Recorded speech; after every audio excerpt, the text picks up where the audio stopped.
Today you are going to hear the story of Miguel Ramírez, a young Latino who grew up on streets dominated by poverty and violence. For him, the gang was more than just a group. It was the only family he knew, the way to survive in a world where every corner hid danger. Miguel believed that faith was weakness, that prayer could not stop a bullet, and that God was far too distant to care about someone like him. But everything began to change on an unexpected night, when he walked into an auditorium only to mock, provoke, and challenge none other than Charlie KIRK. Miguel thought it would be just another spectacle of insults, but he walked out with something he could never forget. What seemed to be just another public confrontation turned into a profound calling, marked by a desperate prayer, a supernatural visitation, and a miracle that would change his life forever. You are about to follow an intense story where pain, confrontation, and redemption cross paths in a surprising way. And to begin this story, check if you are already subscribed here to the channel, leave your like, and write in the comments which city or country you are watching us from, because stories like this prove that no one is ever too far to be reached by grace.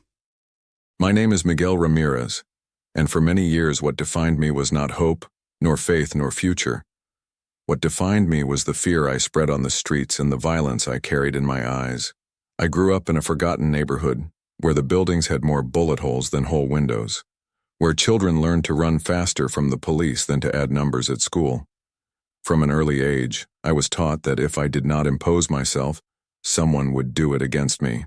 It did not take long for me to choose the path that seemed to be the only possible one, the path of the gang. I did not enter this world because I thought it was beautiful. I entered because life did not give me many options. My father abandoned our home when I was only 8 years old. My mother did what she could, but she worked endless hours cleaning the houses of rich people who never looked her in the eyes. At home, what remained was a heavy silence, broken only by my mother's muffled crying and by the memories of a father I no longer saw.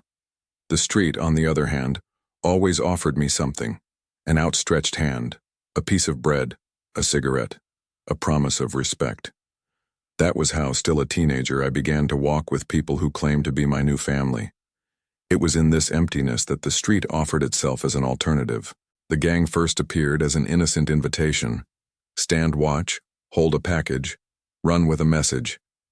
I was still a teenager, but each small task gave me the feeling of belonging to something bigger, of finally having a family that noticed me. It did not take long for me to be completely swallowed up. Suddenly, my routine was no longer that of an ordinary boy. It was drugs passing from hand to hand. It was fast money that disappeared even faster. It was planning the next robbery as if it were just another inevitable stage of life. I did not think about school. I did not think about the future. The present was everything, and the present was stained with gunpowder and blood. I walked the streets as someone wearing an invisible uniform, marked by the gang, recognized both by allies and by enemies. The gang became my new family. We called each other brothers, but that brotherhood had a price. Loyalty bought with fear. Anyone who dared to leave or hesitate was discarded without mercy. There was no room for doubts, for weaknesses, or for regret. Respect was measured by cruelty, and the more violent you were, the higher you rose in the hierarchy. I thought that gave me value, that I had finally earned respect, but the truth is that I was just another prisoner of the streets. On the outside, I showed hardness. I laughed at people who believed in God, mocked those who prayed on the corners, said that faith was an illusion invented to calm cowards. I repeated phrases that sounded strong. God does not pay the bills. God does not save you from a stray bullet. I believed I was my own master, but in reality I was becoming more and more a slave. The greatest contradiction is that at the same time I ridiculed faith, I carried inside me a trauma that never healed. My younger brother was killed in an ambush. I was close enough to hear the gunshot, but too far to stop him from falling. I remember his body on the ground, his eyes open and empty, and life escaping before me. That scene replayed every night in my mind like an endless movie. My mother cried silently, hiding so that I would not see, but I saw her despair, and it ate me up inside. Instead of seeking comfort, I sank even deeper into hatred.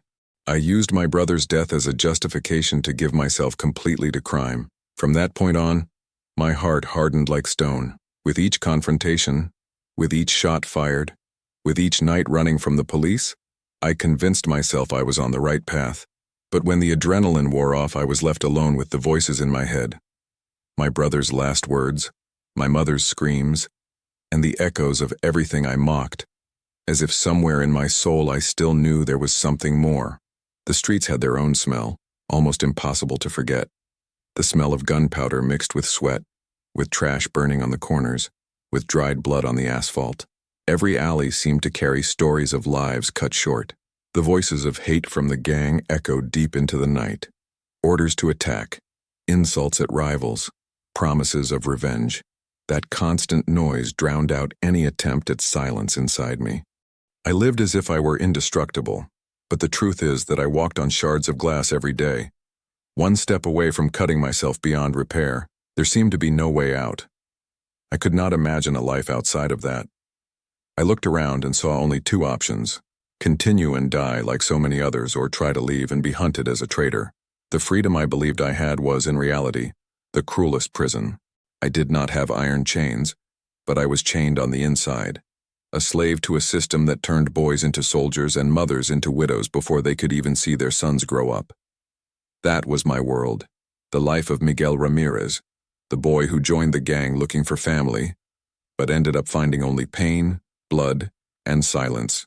And even while mocking God, even denying any hope, I knew, deep down, that I carried a wound nothing could heal. I just did not imagine that one day that wound would be touched in a way that would change everything. When I saw that KIRK would be coming to our city, something inside me reacted as if I had been personally challenged. When I found out, my first reaction was mockery. "Let's go there just to mess things up," I told the guys. And they laughed, agreed, as if it were a fun mission, a way to show that no one messed with us. It was not just the name, it was all the words he represented: faith, values, promises of healing and meaning that had always been empty words to me. In my mind, that was a provocation. I had seen enough of the streets to know that pretty words do not stop a bullet, do not straighten a body on the asphalt, and do not wipe a mother's tears. So as soon as I heard, I did not think twice. I gathered some of the guys from the gang and said that we would go there just to show that no one came to talk about those things in front of us without being confronted. For us, it would be entertainment, a symbolic mission, a way to reaffirm that the street had its own rules. In the preparations, I was surgical. There were no weapons planned, at least not that night. Because the weapon would be my voice, the wound I would open in front of everyone, I spent days shaping questions as if sharpening a blade. I rehearsed insults, read news, studied the tone that would make the audience laugh, and put the speaker on the spot. The idea of publicly humiliating someone who preached hope gave me a fierce excitement. It was different from the fear of night operations. It was violence executed with words, and that seemed more refined to me, almost artistic. At the same time, it was a release valve for the bitterness that still ate at me since my brother's death. Each phrase I planned would carry the pain I did not know how to offer myself. When the night came, we entered the auditorium as if invading sacred territory. The stage lights, the microphones, the aligned chairs, everything seemed out of place compared to the gray world I had left outside. We laughed loudly, clapped out of rhythm, took seats and spread out with the clear intention of being a disturbance. My companions made jokes, shoved each other, tried to mask tension with arrogance. I, however, stayed focused. I needed to choose the exact moment to plant the question I believed to be lethal, an accusation in the form of a sentence that would leave the speaker's space uninhabitable. When I finally raised my hand, I felt the room shrink around my body. The silence that greeted me had weight. Hundreds of eyes turned to me, some curious, others judging. I heard the whispers, felt the air conditioning like something strange that did not match my life. Then I spoke loud enough so no one could doubt my tone. "Where was your God when my brother was killed on the street? Where was this Jesus when the bullet pierced his chest and left my mother with nothing beneath her feet?" It was not just a question. It was a verdict. I threw those words at the stage expecting an immediate effect, a stab of shame, a response that would collapse. The expectation was electric. I wanted to see the failure, the embarrassment, the awkward silence. My partners laughed quietly. Some clapped with sarcasm. Others exchanged triumphant looks as if already counting on victory. There was a sadistic pleasure in imagining the speaker exposed in front of the audience, in thinking that I could, with words, fix something from my own past. At that moment I felt I controlled the narrative.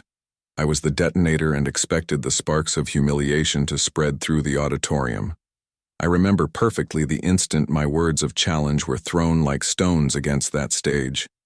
I expected to see a man falter, stammer, or else throw my attack back at me with harshness. But what I received was something completely different. Something that dismantled my defenses in a matter of seconds. Charlie Kirk looked me straight in the eyes, not with anger, not with contempt, but with a calm firmness that unsettled me. It was as if he was not speaking to a full auditorium, but only to me. His voice did not change, did not rush.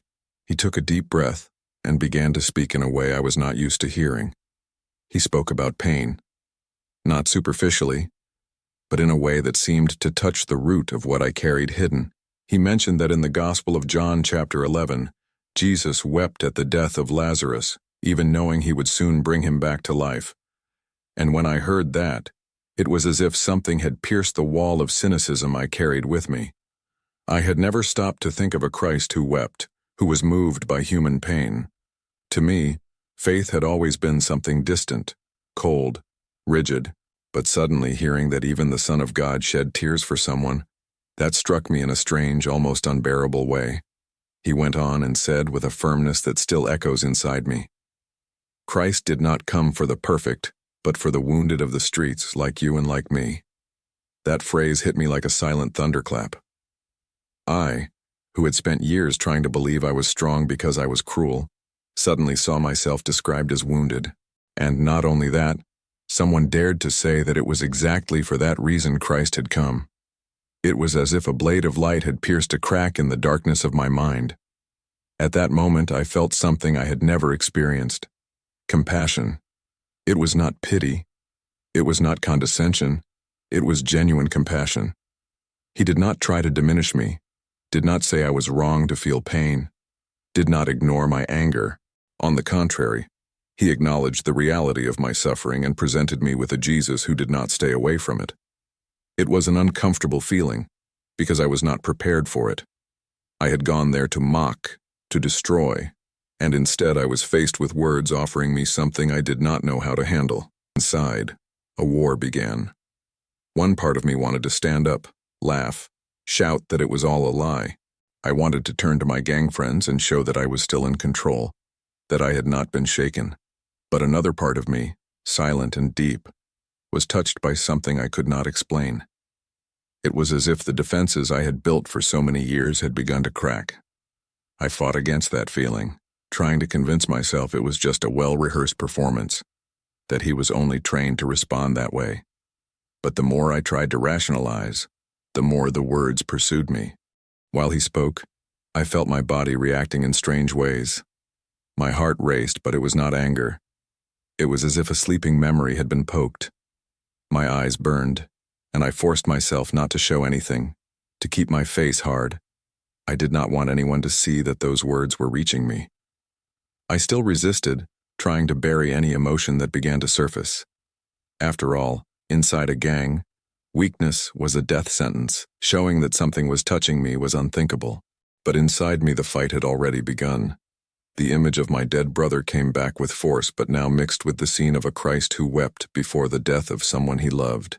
For the first time, anger was not the only reaction I had when remembering that moment. For the first time, I felt that maybe there was someone who understood the weight I carried. It was not a sermon. It was not a rule. It was simply the possibility of not being alone in pain. Even so, I clung to resistance. I told myself, do not let yourself be taken. Do not fall for this. You know all of this is theater. But it was too late. Something had already been sown. I did not want to admit it. But those words were carved like fire into dry wood. The audience might have been hearing an ordinary speech, but I knew I had been hit by something personal. As the event continued, I could barely pay attention. The laughter of my gang friends no longer reached me the same way. I pretended to agree, nodded my head, but inside me the silence was deafening. The phrase, Christ did not come for the perfect but for the wounded of the streets, repeated itself without stopping. I tried to ignore it, tried to laugh at it, but the more I tried, the stronger it sounded. And that is how I left that auditorium. Still resistant, still telling myself I did not believe, but already carrying inside me a seed I could not pull out. I did not understand, did not accept, did not want to change. But something had been broken that night. I did not know it, but this was only the beginning of the fight that awaited me. In the days that followed that event, I tried to convince myself that none of it had reached me. I left the auditorium with the guys, laughed, made jokes as if it had all been just a distraction. But inside me, the silence was deafening. The words I had heard, that phrase about Christ coming for the wounded of the streets, would not leave me in peace. I tried to occupy my mind with drugs, with noise, with arguments, and even with the provocations we made against rivals. But the moment I was alone, it was as if Charlie's voice still echoed deep in my mind. I did not want to admit it to anyone, not even to myself, but those words were carved inside me. I remember that one night in particular was decisive. A nasty fight had broken out with another gang, and as always I was in the middle of the confrontation. The smell of gunpowder still clung to my clothes. The screams still echoed in my ears. Bodies clashing, running, threats spit into the air. I came home shaken, my heart racing, but it was not just adrenaline. It was fear. For the first time in a long time, I felt real fear. The face of one of the rivals, full of hatred, got stuck in my mind. I realized how close I was to losing my life, how every second of that night could have been my last. I entered the room, slammed the door, and threw myself onto the bed, but there was no rest. I was trembling, not from cold, but from a mix of anger, exhaustion, and despair. The images of the fight mixed with the memories of my fallen brother, of his body on the ground, of my mother's lost gaze. I could no longer distinguish the present from the past. It was as if everything came back at the same time to crush me. The pain I had carried for years tried to take over again. But now there was something new there. That phrase, Christ did not come for the perfect, but for the wounded of the streets. It was at that moment that I exploded. I could not take it anymore. I shouted into the silence of the room with a choked voice as if I wanted to break the sky with my cry. If this Jesus they talked about really exists, show yourself now. Show me. I cannot stand living like this anymore. It was a challenge, a provocation, almost an ultimatum. I was tired of empty prayers, tired of hearing about miracles I had never seen. I wanted to know if he was real, and if he was, that he prove it to me right then. And then something I could never have imagined happened. The room began to change. The space around me seemed to transform into something different, as if the darkness was being replaced by a gentle light that did not come from any lamp. It was a light that did not blind, but warmed. It spread across the walls, the ceiling, the floor, until it completely surrounded me. I felt my body relax in a way I had never known. The fear and the anger lost their strength, as if they were being drawn out of me. The silence that had once been suffocating became peace, a peace so deep it seemed impossible to describe. In the middle of this experience, a gentle voice echoed inside me. It was not like when someone speaks next to your ear. It was different. It came from within, but at the same time filled the environment. A sweet, firm voice full of authority said, "I was there when you lost your brother. I am here now to give you new life." Those words went through me like blades, but they did not cut. They healed. I cried like I had not cried since childhood, with sobs, with tears soaking the pillow.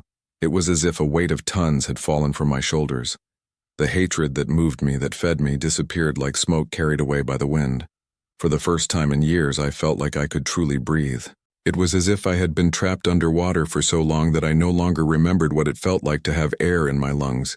And now suddenly I was breathing. That moment was more than emotional. It was supernatural. I knew without any doubt that it was not the result of my imagination. I was not on drugs. I was not hallucinating. I was not making it up. It was real. I felt a presence in the room, a presence that did not threaten but embraced. It was as if someone held my heart and said, "Now you are mine." I stayed there on my knees, too weak to stand up. My hands trembled. My mouth murmured words I could not even form. It was as if I were standing before something sacred, something greater than anything I had ever lived. I remembered my brother, and for the first time I did not feel only pain or thirst for revenge. I felt longing, but also a certainty that the loss was not the end of everything. The image of my mother crying came to my mind, and with it an immense desire that she could also experience that peace. The miracle was not seeing walls move or hearing thunder from heaven. The miracle was inside me. It was the weight that left. It was the hatred that disappeared. It was the emptiness that finally found something to fill it. I stood up different, not because I had all the answers, but because something had changed radically. I did not know how to explain it, but I knew I was no longer alone. That night my room became the place where everything changed. The space that had so often been the stage of my torment turned into the space where I found peace for the first time. There was no music, there was no audience, there was no one to applaud. It was just my pain, and the one who decided to show up at the moment I needed him most. I still did not understand what it meant, still resisted fully believing, but there was no way to deny it. Something extraordinary had happened. When that night passed and I woke up the next day, I knew something had changed inside me, but I still could not explain it. It was as if I had gone through an inner earthquake. On the outside, everything looked the same, but inside nothing was in the same place. The streets were still there. The alleys still smelled of gunpowder. The gang still called me by the same nickname. But I was no longer the same. Suddenly, the gun that once felt like an extension of my body began to feel heavy in my hands. Every time I touched it, I felt a deep discomfort, as if I were handling something that no longer belonged to me. In the first days, I tried to act normally, to follow orders, to behave as always. But it was impossible. The hatred that had once moved me was no longer there to push me. I still remembered the light, the gentle voice, the words that had echoed inside me. And without realizing it, I began to avoid confrontations. In meetings, when someone spoke about attacking or collecting debts, I looked away, stayed silent, made excuses. At first no one noticed, but soon my companions realized. That aggressive Miguel, who always stepped forward to lead, had disappeared. I began to distance myself from fights. When I saw a conflict about to explode, I found a way to step aside. With every order they gave me, my body hesitated, my heart grew heavy. I refused a mission for the first time, and in that same moment, I felt the stares piercing my skin. It was as if I had betrayed a pact. The gang, which called itself family, did not forgive hesitation. The mocking started discreetly, disguised as jokes, but soon the threats came. He has gone crazy. He has become weak. One of these days he is going to regret it. I heard it and tried not to react, but inside the fear grew. The fear was not only of external retaliation, it was of myself, of not being able to withstand the pressure. Because along with the peace I had felt came also a new sensation. Responsibility. I felt joy for having let go of the weight of hatred, but that joy was fragile, like a flame in the wind. I knew that any slip could put it out. Sometimes in the silence of the night I asked myself if I could sustain that change or if I would end up going back to what I was before. It was a silent war inside me. On one side, the past calling me. On the other, that new seed trying to grow. My mother was the first to notice. She looked at me differently, as if she could not believe what she saw. At first, suspicious, almost frightened. She knew what I was involved in. She knew what I was capable of. When she realized I was avoiding going out at night, that I no longer came back smelling of smoke or with eyes full of rage, she cried. I remember the day she came into my room without knocking, saw me on my knees in silence, and began to tremble. Tears fell without her being able to speak. After a few seconds, she just whispered, "I prayed so many years for this. So many years." That hit me harder than any threat. It was as if I were looking at a miracle that was not only mine but hers too. But not everything was relief. Along with my mother's reaction came the external consequences. Neighbors whispered, some friends began to avoid me. I noticed the suspicious looks. He changed, but for how long? Even my own family beyond my mother showed fear. Aunts, cousins, neighbors. Everyone knew about my involvement and now did not know how to handle the change. It was as if a predator had dropped its claws, but no one believed it would stop attacking. This isolation was hard. I was leaving one world without having yet entered another. I no longer had the old brothers from the gang, but I also did not yet have a new support network. That made me vulnerable, as if I were walking on the edge of a razor. Any misstep could make me fall to one side or the other.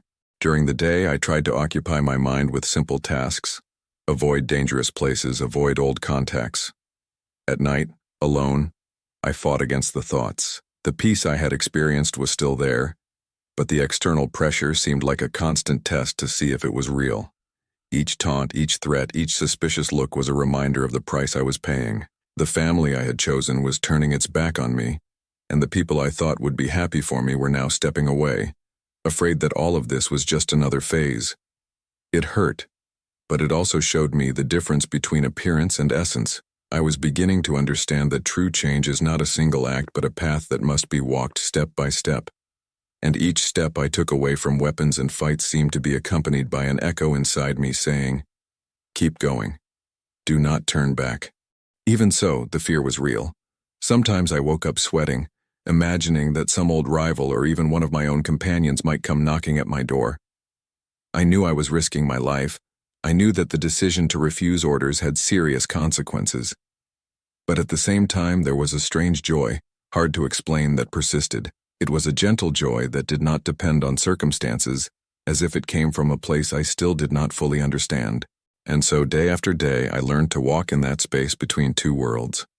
The world I was leaving behind and the new world beginning to open before me. With each step, I felt that light, that gentle voice, still with me, even when I tried to ignore it. And although the fear was great, something inside me pushed me to continue. I did not know where it was going to lead me, but I knew I could not turn back. I thought that after feeling that peace after making such radical decisions, the worst was already over. I thought it would be enough to step back, to refuse orders, to disconnect little by little, and somehow I would be forgotten. But I was wrong. The world of the streets does not forgive deserters. The gang that once called me brother began to watch me in silence, waiting for the right moment to remind me that no one leaves without paying a price. And that moment came faster than I expected. One night, as I was walking home, 4 of them surrounded me. There was no discussion. A hood over my head, arms twisted behind my back, and within seconds I was already inside a moving car. My heart raced, but curiously it was no longer the same fear as before. I knew what was happening. I knew it was time to face the last battle. The car stopped in a deserted lot, far from the city lights, and there they threw me to the ground, tied and still with my face covered. The smell of wet earth mixed with gasoline was suffocating. I heard the laughter, the mocking voices, and soon one of them said in a cold tone, "Either you come with us for one last mission, or from today on, you will be treated as an enemy." Those words fell like a crushing weight on me. I knew exactly what they meant. Being considered an enemy was not just losing friends. It was signing a death sentence. They were giving me a choice. Either go back to the old path, plunging again into violence, or pay with my life for my desertion. This was the turning point, the line between the past and the future. I could feel the sweat running down my face, my hands trembling inside the ropes, and each heartbeat seemed to shout inside my chest. The silence that followed was more threatening than the insults. I knew that any word I spoke would be definitive. Images came to my mind in sequence. The alleys that shaped me, my brother's eyes fading, my mother praying for years, the room lit by the presence that had found me when I cried out for help. It was as if everything converged in that instant. I could not turn back. What was at stake was not just my life, but my identity. One of them pushed me against the concrete wall and repeated, "Decide now, Miguel. Either come with us, or it is over." My mouth was dry, my throat locked, but inside me something greater burned. I knew that if I accepted, I would be denying everything I had received. It was not just about a mission. It was about who I was now. I took a deep breath, closed my eyes for a second, and with a calm that did not come from myself, I said, "I am not going back. Do what you want, but I am not going back." The reaction was immediate. Laughter mixed with curses, kicks at the ground, shouts of fury. I was ready to receive the worst. I waited for the blows to come, for the weapons to be pointed at me. But unexpectedly, nothing happened at that moment. They looked at each other, argued among themselves, and after a few seconds that felt like an eternity, they simply left me there, tied and with my body throbbing from the shoves. The car sped off, leaving behind a trail of dust and a deep silence. At that moment, I understood that my decision had been sealed. It did not matter if they would come after me again. It did not matter if I would have to face persecution. What mattered was that I was no longer theirs. I was no longer a soldier of the streets. That night was not just the end of a cycle. It was the confirmation that my life already had another direction. I felt vulnerable, yes, but also free from an invisible captivity that had kept me imprisoned for years. I still remember the feeling of being alone in that empty field, looking up at the starry sky after I managed to free myself from the ropes. The cold wind hit my face, and even with scraped knees, a sore body, and a mind still in shock, a certainty filled my heart. I was no longer in debt to the past. I had made the choice that forever separated me from that world. For the first time, I could say that my identity was no longer marked by fear, by anger, or by the blood of the streets. I was now a free man. And that was how the last battle stood before me. It was not only a physical confrontation, but a battle of the soul, where every decision carried the weight of eternity. I knew that choice would bring consequences. I knew it could cost me my life. But inside me there was something greater than fear. There was the peace of that illuminated room. There was the memory of the gentle voice that told me I was not alone. It was that peace that sustained me in the face of threats, and it was that peace that kept me standing, even when the ground seemed to collapse beneath my feet. After that night when I faced the last battle, something inside me was settled. I no longer doubted that I did not belong to the world of the streets, but that did not mean it would be easy to walk alone. It was in that time of uncertainty that I found a new community. At first it felt strange. They were simple people who gathered in small groups to pray, to share their pain, and to study the Bible. Unlike the meetings of the gang, there no one demanded anything of me. No one demanded loyalty through fear. They simply welcomed me, as if I had always belonged in that place. In the beginning, I barely knew where to start. I would open the Bible and get lost in the pages, but someone was always by my side to explain, to pray with me, to show me that every word carried the power of life. The prayers I heard were not memorized formulas, but sincere conversations with God, as if He were sitting among us. I found myself learning to talk to the Lord in a way I had never imagined possible. Little by little, the fruits began to appear. My life stopped being only about surviving and became about serving. I began to participate in social projects, going to the very streets where I once spread fear, now offering hope. I saw young people at risk listening to my story and being rescued from the same path of destruction I once walked. Each testimony was a way to reaffirm that I had found purpose. I will never forget the day I stood on a pulpit for the first time. My hands trembled, but my voice came out firm. I did not need more weapons, I needed an encounter with Christ. The words came out filled with truth, and when I looked at the people, I saw in their eyes the same flame that once was lit in me. Today, when I look in the mirror, I no longer see the face hardened by hatred. I see peace. I see brightness in my eyes. My voice no longer carries threats, but firmness and hope. This transformation is visible, not only to me, but to everyone who knows me. And after following this intense story, I want to speak directly to you who stayed with me until now. The journey of Miguel Ramírez is living proof that no one is too far to be reached by the grace of God. If the Lord was able to transform a young man from the streets, hardened by violence and pain, He can also reach your life, your home, and your heart. The Bible reminds us in Ezekiel that God removes the heart of stone and gives a heart of flesh, and that is exactly what we just witnessed.